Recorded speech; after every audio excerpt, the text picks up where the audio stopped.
皆さんこんにちは。日本将棋連盟棋士七段の村中修司です。今回もですね、将棋オーズで実況対局の方をやっていきますので、ぜひぜひ最後までごゆっくりお楽しみください。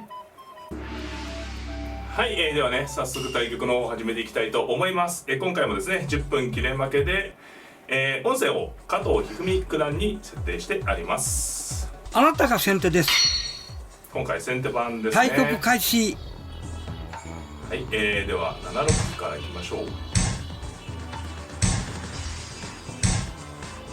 そうですね、相手の方が4四歩と止めてきたので、振り飛車模様ですね。ここで4二銀ですが、これはどちらもありそうな形です。ちょっと4六歩とついて、右四間飛車含みで指してみましょうか。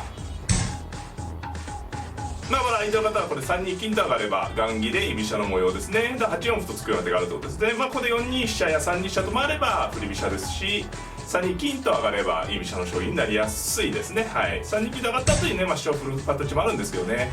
ここで9四歩はちょっと早めですね。受けてみますか。これも5六銀とかね出ちゃう手もあるんですけど、9四歩は様子を見た手ですね。受けずにね、今言ったように5六銀とか上がってもどんどんね積極的にいく手もあるところです。3二金と上がったので少しね、居飛車の気配が居飛車になる可能性が高くなってきました。私も銀を出てね積極的にいきます。そうですか、こう金上がってこれはあれですね、ちょっと珍しい指し方ですね。ただこう一回3二金と上がることでより手堅くということでしょうかね。はい、この振り飛車側のね4一の金が3二に上がることによって非常にね、こちら側が硬くなるんですよね。ただ玉が美濃囲いに起こった後にね、5二金左とね上がれないので、王様の硬さ自体は薄めな形になると。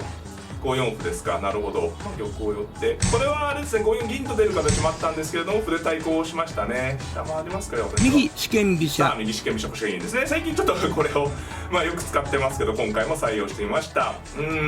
そうですね。で6二銀、これは5三銀とかってより手厚く、かなりあれですね、守備を意識されて指されてますね、相手の方ね。これ難しいですね。5三銀と上がる前に4五歩と仕掛けちゃう手もあるところですね。一体金上がりますか。でもね、4五歩と私も行きたいんですが、1回はね金を角を上がってね。なるほどなるほど。そうですね。1六歩とついて、この配置はね、今までのこの右四間飛車の形でも言ってきたんですけど、1回ねついておいて損がない手で、3七桂とねこう飛んだ時に、あれですね、1五に角を出るような味、例えばこれで2五桂と攻めてた時にですね、1五角と出られないですね。でもやってみますかね、桂馬ね。ピョンとね、行ってみますか。桂飛んで歩をついて、ちょっと待ってくださいね。でも桂馬飛んで2二角で4五歩。その時に金がね、3二がいるので受けは硬いんですよね。それで2四歩つくと4四歩取って同銀。どうなりますかね。激しくいって、相手の王様薄いのでね、6六歩とついてゆっくりさせてもらうところですね。それも魅力的ですね。5五歩に6五歩。取ってそうですね、こっちも6六歩もありますね。2五桂が正々堂々といった感じの突破で、6六歩から6五歩はこちら側がね、やはり金がこっちに行ってることで言うとこちらが薄いんでっていうことです。いや6六歩もありますね。そっちに行ってみますかね。ちょっとこっち行ってみましょうか。いやこれ2五桂もあるので、解説編の方でやりたいと思います。ちょっと今ね2五桂もう行く寸前だったんですけど、少しちょっと変えてみまして、予定変更でこちらを置いています。そうですね、この時に先に銀を取られるんですけど、玉に近いんですよね。この歩をなった時に王手で歩を成れるっていうのが特徴でして、美濃囲いですとねもうちょっとこれ硬いんですけど、これで玉3歩成同玉となるのはやっぱり気持ち悪いので、相手の方も多分取るかなという感じで、それで私も取っとこうと。でこの取り合いの時に銀がなんですかね、金がこう再三言ってるんですけど、3二にいるので、ここら辺がね玉の周りが王様薄いよっていうのが主張です。あと次5三銀みたいなね、この下の空間ですね、ここに銀打つ手も狙いとしてあるので、3二金をね、間接的に咎めたという考え方ですね。そうですね、こう金上がることによってバランスを取ったんですけど、これですとね3二金と上がった手を咎めたっていうのはなんとなくねお分かりいただきお伝えできるかなと思います。これで桂馬を飛んで攻めていくとどうなるかな。いけそうですかね。桂馬を飛んで4五ついて、ただ私のここに傷があるので、角がいなくなった後にね6六に桂馬を打つような手があることだけは考えないといけないですね。もうちょっとね玉を囲っておく手もあるところですね。2五桂2二角4五歩という手があるんですが、ここの6六の地点が空いてるよっていうのは今話していることです。もう少しね銀を上がってもうちょっと囲ってみますか。これはこの地点が薄いのでもうちょっとね、こちらの方も整備してからで銀が進出ですか。私の方じゃどっちがいいかな。6七金にしますか。6七銀もあるところですね。これは6筋の薄みを意識してこの辺りの傷を消してからね2五桂と攻めていこうという考え方ですね。ここまで組めたんで一応私の方はね傷が消えたのがお分かりいただけるかなと思います。もちろんねガンガン攻めていく手もあるのでガンガン攻めていった場合はどうなるかっていうのもね後ほど解説戦でねやられたらと思います。で相手の方はね6五歩とついてここの弱点をね傷を主張してきましたね。なるほどなるほど。垂らす手もあるな。垂らしますよ。銀の桂をついて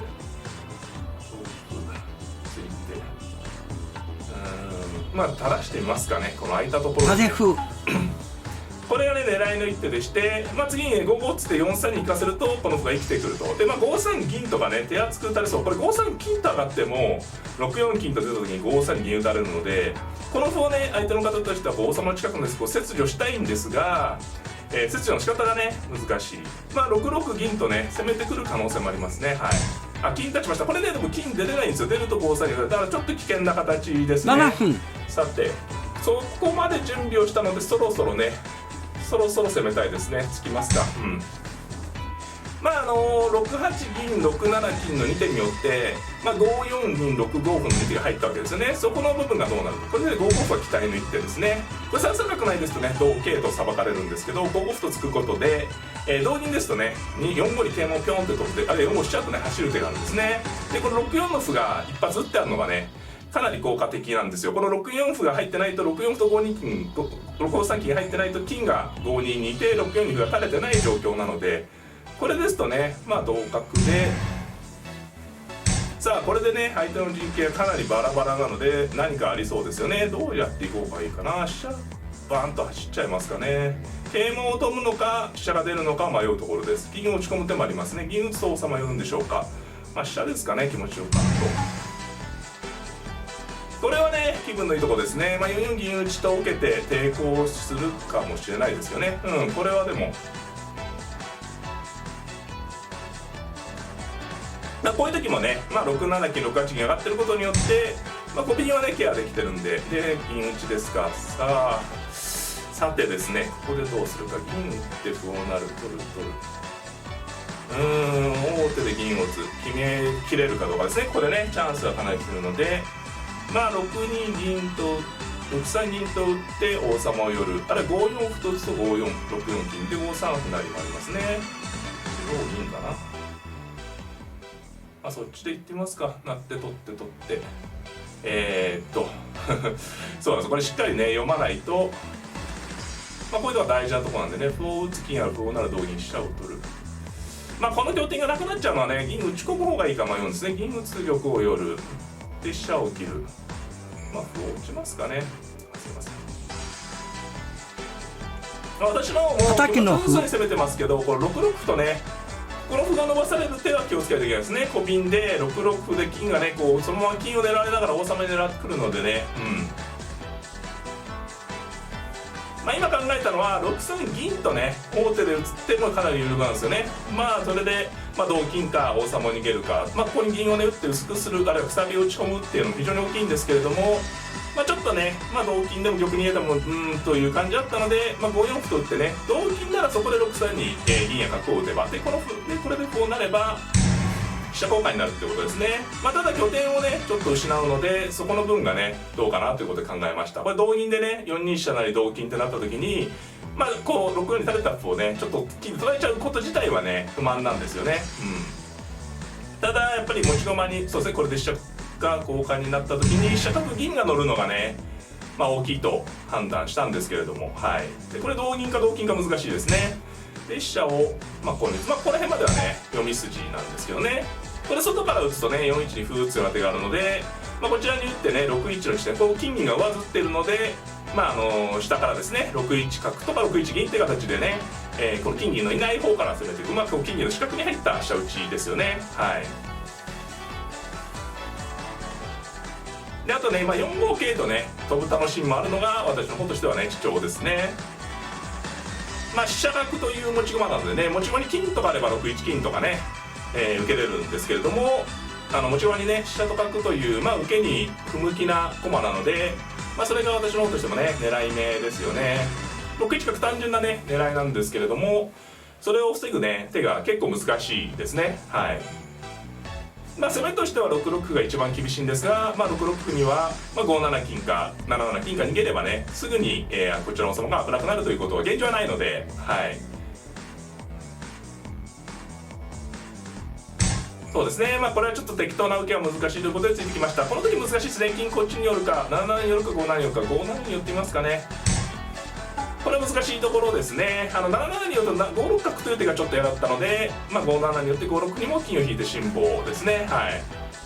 この辺りね、先ほどちょっと5四歩をためらった理由は、このように歩をねいっぱい取られながら金が上に来て、その弱点をついて飛車を打てるんですが、逆にこう6六歩のような手をね相手に許すということで、この6六っていうのはやっぱりねすごく先手の方からすると嫌な手なんですよね。手順で疲れて金を打っていわゆる利かされという形ですよね。はい。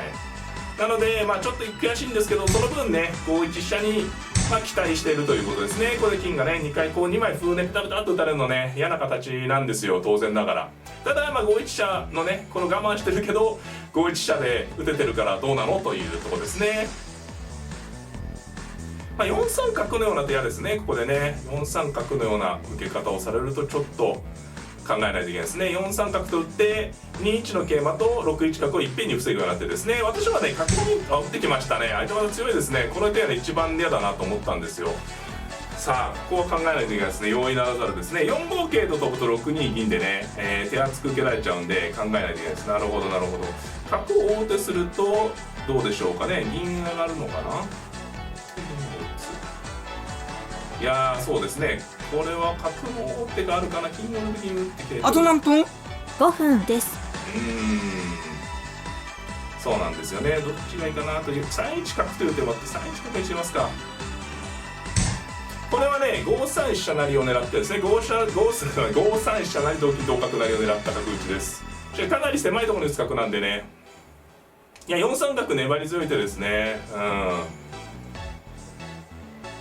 これね7六に角出る形があるので受け一方でもないんですよね。7六に角が出て、例えば桂馬を持ってると7五桂みたいな感じで一気にね受けがなくなることがあるので、結構容易じゃないですね。やはり6六歩を手順に使わして6六5六とね2枚歩を打てたことでいっぺんにね私の王様こう低いなんですかね拠点が2個いっぺんにできた感じになるので、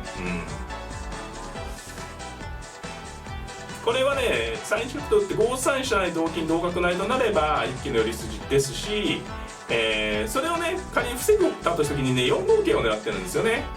例えば6三金と引けばこの銀取りは受かるんですけどね、6三金。そうすると4五桂と飛んで、そうですね、これは受かってないですね。ちょっと錯覚ですかね。これは飛車を成れるので、この4一歩は少し錯覚があったかもしれないですね。今で6三金で引いたら4五桂ということで、これこちらの狙い筋自体が受かってない。飛車を渡してもね、この場合金に3枚取るのが大きくて、そうですね、これね銀を打って詰みですね。ちょっと最後4一歩が他でしょうか。同玉ですと6二金ですね。玉を寄るしかないんですが、これ定番の詰み形ですね。ありがとうございました。あの一手素晴らしかった。はい、いかがだったでしょうか。今回はですね、居飛車の将棋を指したいところだったんですけれども、相手の方がねちょっと角道を止めてね振り飛車模様の形からねちょっと守備的な形でね受けてこられる形で、私右四間飛車腰掛けにね最近お気に入りの一つの作戦なんですけれども、それをやってね少しいつもとはね違ったこれ右四間飛車腰掛けっていうのは結構一直線に攻めることが多いんですけれども、相手の陣形を見たね変化球のようなね指し方をちょっとやってみました。こちらの方ね解説編の方でゆっくり解説していきたいと思いますので、ぜひぜひそちらの方も見ていただければなと思っております。この動画が良かったなという方はグッドボタンをぜひ押してください。チャンネル登録の方もよろしくお願いいたします。それではまた、さようなら。